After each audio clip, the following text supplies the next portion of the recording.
ನಮಸ್ತೆ ವೀಕ್ಷಕರೇ, ಅಮ್ಮನ ಅಡುಗೆ ಚಾನೆಲ್ಗೆ ಸ್ವಾಗತ ಸುಸ್ವಾಗತ. ಎಲ್ಲರಿಗೂ ಗೌರಿ ಗಣೇಶನ ಹಬ್ಬದ ಶುಭಾಶಯಗಳು. ನಾವೀಗ ಮುದ್ದಾದ ಪ್ರೀತಿಯ ಗಣಪನ, ಅರಿಶಿಣದ ಗಣಪನ ಹೇಗೆ ಮಾಡೋದು ನೋಡೋಣ ಬನ್ನಿ. ನನ್ನ ಕಂದಮ್ಮ ಇದಕ್ಕೆ 3 ಸ್ಪೂನು ಅರಿಶಿಣ ತಗೊಂಡಿದ್ದಾನೆ. 1 ಸ್ಪೂನು ಮೈದಾ ತಗೊಂಡು ಅದನ್ನು ನೀಟಾಗಿ ಮಿಕ್ಸ್ ಮಾಡ್ಕೊಳ್ತಾ ಇದ್ದೇನೆ. ನೀವು ಈ ರೀತಿ ಮನೆಯಲ್ಲಿ ಅರಿಶಿಣದ ಗಣಪನ ಮಾಡ್ಕೊಳ್ಳಿ, ಇಲ್ಲ ಮಣ್ಣಿನ ಗಣಪನ್ನು ಇದೇ ಹದದಲ್ಲಿ ಈ ಥರ ಮಾಡ್ಕೊಳ್ಳಿ, ತುಂಬ ಚೆನ್ನಾಗಿರುತ್ತೆ. ಹೊರಗಡೆ ಇರೋ ಪೇಂಟ್ ಎಲ್ಲ ಬಳಸಿರೋದೆಲ್ಲ ಚೆನ್ನಾಗಿರಲ್ಲ ಅಲ್ವಾ.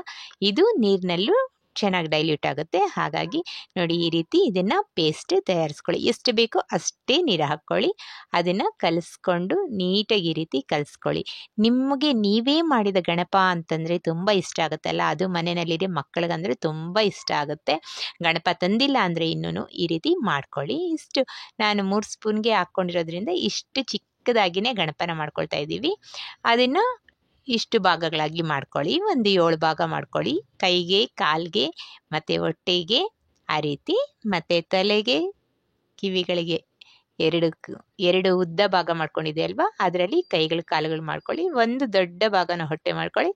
ಇನ್ನೊಂದು ದೊಡ್ಡ ಭಾಗ, ಇನ್ನೊಂದು ಸುಮಾರಾದ ಭಾಗನ ಮೂಕ, ಸೊಂಡಿಲು ಮತ್ತು 2 ಕಿವಿ ಮಾಡಿಕೊಂಡು ಇನ್ನೊಂದು ಪುಟ್ಟದಾದದನ್ನು ಕಿರೀಟ ಇಟ್ಕೊಳ್ಳಿ. 2 ಕಾಳು ಮೆಣಸು ಇಟ್ಕೊಂಡ್ರೆ ಗಣಪ ರೆಡಿ. ನೋಡಿ, ನಮ್ಮ ಗಣಪ, ಪ್ರೀತಿಯ ಗಣಪ ರೆಡಿ. ಇದಕ್ಕೆ ನಿಮ್ಗೆ ಹೇಗೆ ಬೇಕು ಹಾಗೆ ಅಡ್ಡ ನಾಮನೋ ಉದ್ದ ನಾಮನೋ ಯಾವ ನಾಮ ಬೇಕಾದರೆ ಹಾಗಿಟ್ಕೊಳ್ಳಿ.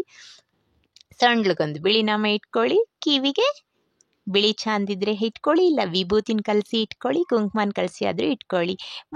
ಮುದ್ದಾದ ಗಣಪ ರೆಡಿ ಆಗಿದ್ದಾನೆ. ಪ್ಲೀಸ್ ನನ್ನ ಚಾನಲ್ನ ಲೈಕ್ ಮಾಡಿ, ಶೇರ್ ಮಾಡಿ, ಸಬ್ಸ್ಕ್ರೈಬ್ ಮಾಡಿ. Thank you for watching.